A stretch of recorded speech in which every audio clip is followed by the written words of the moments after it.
Welcome to Geneseo Today. News and insight on issues in and around Geneseo.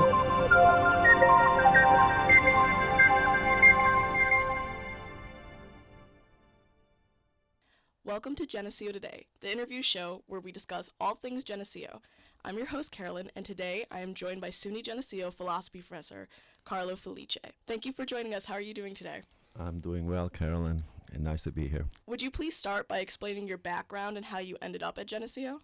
Well, I am an all-time philosophy professor, and I have been at Geneseo for, I'm not even sure how many years. It's 35 years, give or take. I ended up here because it was it was the only job offer I received way back there. And in philosophy, you go where the job is. What was your inspiration for studying philosophy? I don't know if there's a single clean answer to that question. Somehow in high school, I got interested in reading mostly literature with a philosophical kind of bent, like the existentialists, people like Camus and Kafka and so forth. Russian novelists like Dostoevsky, got interested in the ideas and the questions, and the big questions in life. And so I found myself almost naturally drawn to the discipline. And so in college, I became a double major in literature philosophy, and then I continued in grad school in philosophy and kept doing it, despite the fact my parents were saying, "What the heck are you doing in your 20s and mid-20s, and you're still in college? You could have been a doctor." You have a recent publication, an essay about exploring luck as it pertains to achieving success. Would you please start by just touching on the inspiration for writing this piece? I teach in the areas of ethics. Ethics and probably comparative religious ideas are my current main interests.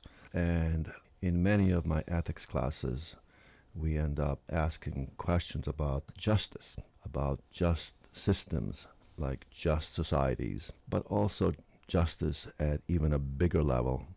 As you probably know, I have written a very ambitious book about the possibility of cosmic justice and what it would take for life to be fair to everybody. If it were to be fair, what it would take. And so I'm interested in the question of just arrangements at group levels, at many different levels, whether it's society or whether it's the entire cosmos. And in thinking about social justice, one of the prerequisites for a just society is that people start at equal points. So the starting points, the equality of opportunity, seems to be at least one requisite for society to be fair to all of its members. And so I think about starting points. And we know that our current American society, and this is true of the global societies collectively, our current American society is, in terms of outcomes, is very unequal, right? You have very rich people, very poor people, and all kinds of people in between. So some people jump to the conclusion that inequality means unfairness or injustice. And the conclusion is not really to go from inequality to injustice, because it could be possible in theory to end up with unequal success in various areas, including economic success. It might be fair to have inequality of outcomes so long as you have equal opportunities for everybody. The standard analogy is the race, the foot race. If we all start out at the same spot, and some people end up much farther ahead than others, the winners didn't cheat, so assuming that nobody tripped anybody, nobody pushes anybody, so there is no cheating. The winners end up with more and the losers with less. So you can have inequalities of outcomes that are fair, so long as you have equal opportunities. The question is about the opportunities. Do we have equal opportunities? And of course the answer is no. And then when we focus on the equality of opportunities, there too things get interesting. We all start out with a set of circumstances, both outer circumstances and inner ones, they are not equal. And so they are not equally conducive to success. Anyway, those are the kinds of questions that I play with, I wonder about. Based on that, do you believe that the inequality that we experience right from the start, based on our birth circumstances, has a significant impact on our opportunities later in life? How would you say that we should address this fundamental inequality? The brief answer is yes. The inequality of initial circumstances has a big impact on outcomes in life. Even if we focus only on the outward circumstances, the fact is that we did not choose when we were born, where we were born, which family, which neighborhood, which school system. Those things have a big say in what we make of ourselves. And those things are not equal because some people are born in healthy families, in safe neighborhoods, with a lot more resources than other people. The inequalities of these starting points are stark, are big, and are not small ones. And they do have a big say. So already there, for the most part, the winners of this foot race, to go back to the analogy, did not start out with similar opportunities. It's as if some of them carried an extra weight and others carried an extra spring in their foot or something like that. And so, of course, the ones with less weight and more spring are going to almost always win. Not always, but almost always. And so that's not exactly fair. The inner circumstances, one's initial genetic tendencies, dispositions, are not things that we have chosen and that we have earned. We get those from parents through our genes, or parents plus initial environment, neither of which, again, we have any say on. Once you add these factors together, outward and inward ones, the initial ones, it turns out that for the most part, some people have won the cosmic lottery. Most of the people who succeed in life, even if they work hard, like in my case, I didn't have a lot of financial initial resources.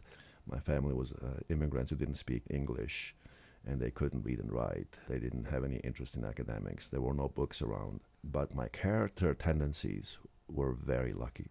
But I was myself, in important ways, one of the winners in the cosmic lottery, because I had parents. I had safe neighborhoods.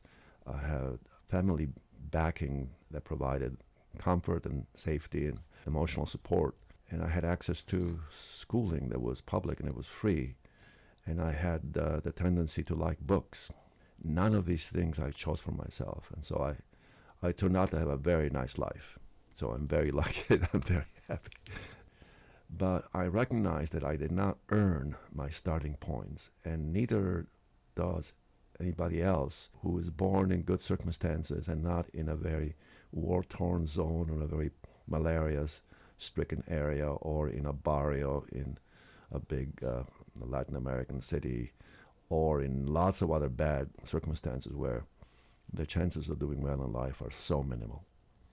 It happens, but the odds are not so good unless one buys into the notion of reincarnation, which is one of my other interests, which might explain why some people start off fortunate and others misfortunate. If you start with no reincarnation, then nobody earns their starting points, and they have a big say in life success and failures. The winners should not be overly smug. They should be a lot more grateful to their good fortune. Well, I believe you already answered my next question, but your essay begins with stating the belief that honest, hardworking people always deserve most or all of what they earn. So I was just going to ask you what your opinion was on that statement, if you'd like to reiterate.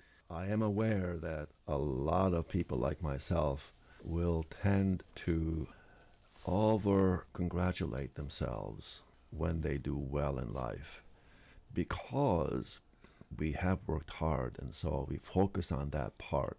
But we forget where we started from, and that even the tendency to be disciplined and to be willing to work hard on a consistent basis, day in, day out, which some of us have, to some degree, if we look at that very closely, we didn't earn that tendency. We found ourselves being easily motivated and not being easily distracted and not being prone to compulsions and to addictions, and not to mention not being prone to sicknesses, physical sicknesses, and which is one of the minimal requirements. The fact that we have certain character tendencies, not that we don't contribute to them and we don't develop them, but we need to have a lot of these early tendencies for us to build on them. We don't make ourselves, at least to a large extent. This touches on the notion of free will. We don't make ourselves to a large extent. And so those of us who are lucky to have the right kinds of predispositions need to thank the universe or thank somebody. Do you think we need to rethink the way we define success in light of factors like starting points and luck? Well, the word success, of course, is complicated, and there are many, many different ways of measuring success. And those of us intellectual fields, we put a lot more weight on having a rich intellectual life than we do on having, let's say, a lot of money. So living a life that is interesting on a daily basis is a very big deal. So having a job that one looks forward to performing regularly, again, is a very big deal. That's one kind of success. There are lots of rich people who have high-paying jobs who cannot wait to retire. That tells a lot. So anyway, success is complicated.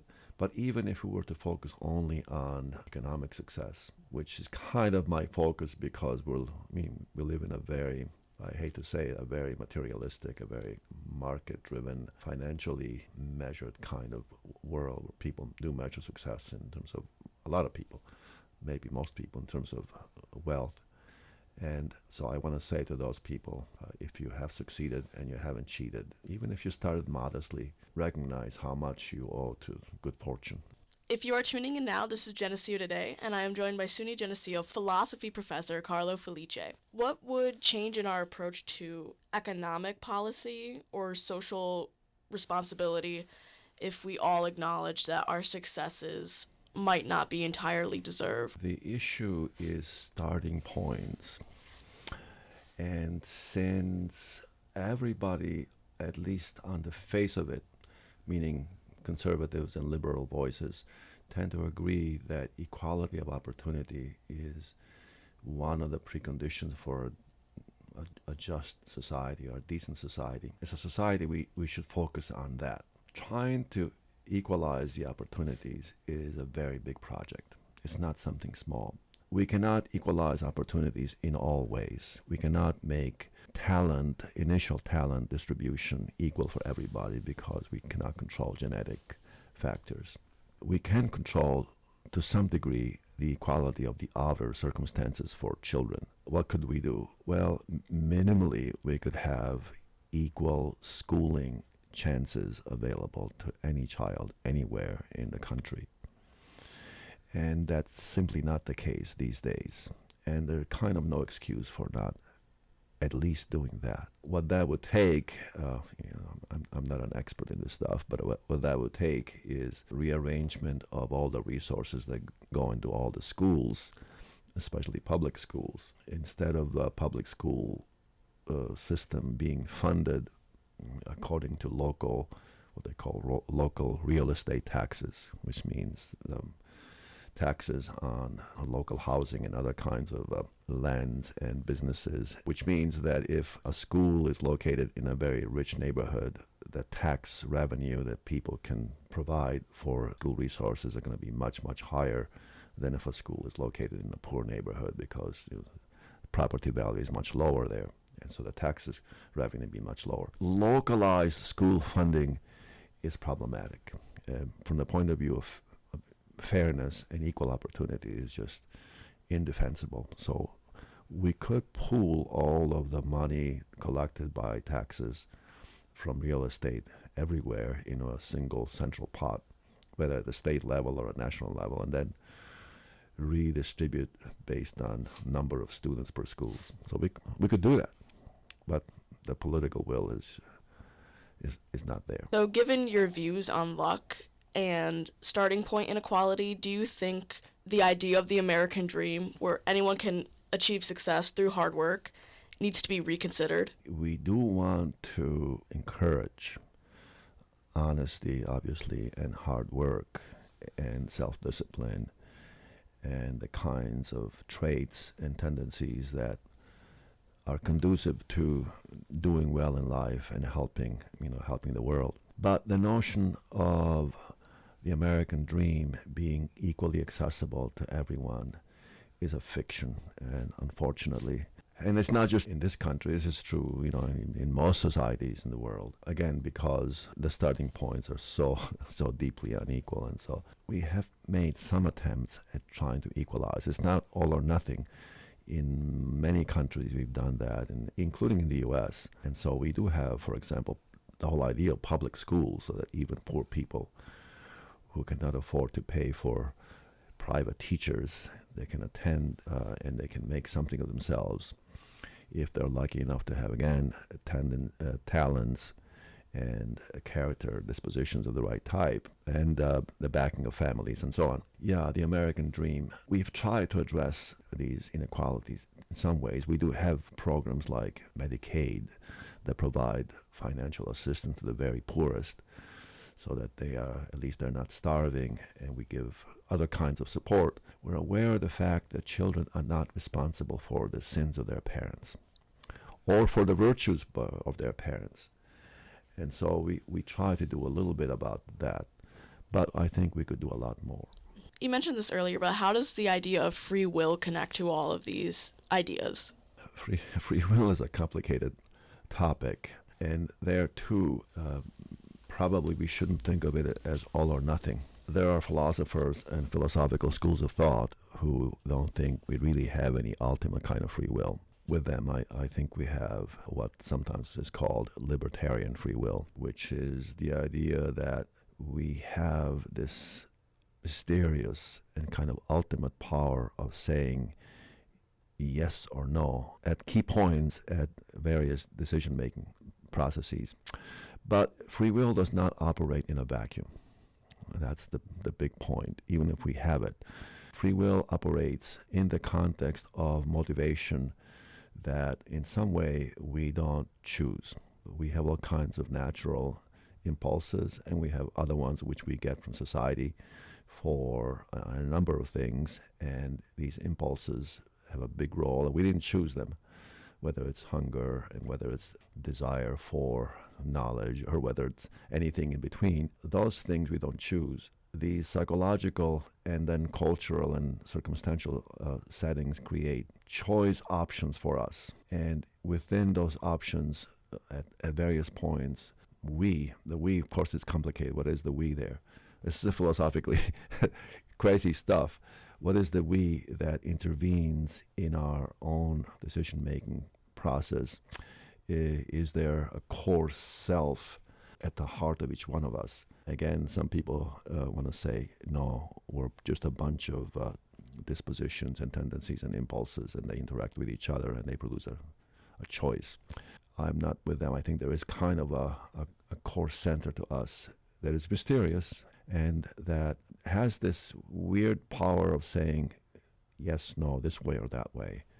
And so we do have an input in our decision-making that is essential to whoever we are, at the very bottom level. This is a fairly obscure philosophical stuff that will require a lot more time to get into. So how are having conversations like this important, even though they might be controversial? It'd be the practical significance of being a little more aware of how much what we end up doing depends on factors we have not chosen and therefore we haven't earned, should make us more willing to be generous with those who have not done well in life. Again, not take ourselves too seriously, and probably should provide a little support for proponents of the right version of the welfare state society. Different names have been given to this, but societies in which some of the resources are taken from the best, from the well-off, and put into helping those who are less well-off. Again, how to do this intelligently and efficiently, and not encouraging wrong kinds of behaviors is a tricky question. For example, the conservatives sometimes claim that certain kinds of welfare support has encouraged the tendencies of families to break up, or to have single families with children because those will get more money or something like that. If that is the case, then this is an important point, and it's an important objection against such policies. Maybe they would need to be redone in different ways. So the how to share the good fortune of people who do well in life, some of it anyway, with those who don't do so well, is not an easy question. And this is where the sociologists and the democratic process should have a big voice, and it's sort of not my job. My job is to sort of, as a philosopher, is to point out that success in life depends mostly on factors we have not chosen, and therefore it's mostly not really earned at a bottom level. And then what to do with that is sort of the job of others. People who set up socio-political policies. How can community members and students get involved with philosophy in any way? Oh boy, I love my field. I wish more students took philosophy classes in general. I wish that more philosophers were invited in public discussions of public policies. In my native country of Italy, to which I go back and forth occasionally, I'm aware that some philosophical figures are very, very often interviewed on very public media talk shows and political discussions a lot more frequently than in this country. So anyway, I wish there was more of an invitation for philosophical voices, and they don't have to be academic philosophers. They could be philosophical thinkers of various kinds. Anyway, philosophy is important because it gets us to question basic assumptions that often are dubious, but many people accept. So for example, in this case, the assumption we were now probably controversially questioning is whether or not, if I work hard and I don't cheat and I'm successful, I deserve my success. And I would like to say that for the most part the answer is no, and that may have consequences. Is there anything else you would like to address that I haven't asked you? I think on this topic I probably said most of what I wanted to say. I'm okay. Well, thank you for joining us. I appreciate it. No, thank you for the invitation. Thank you for tuning in to Geneseo Today on WGSU 89.3, Geneseo's Voice of the Valley. This was SUNY Geneseo Philosophy Professor Carlo Filice. Tune in next time for more things Geneseo.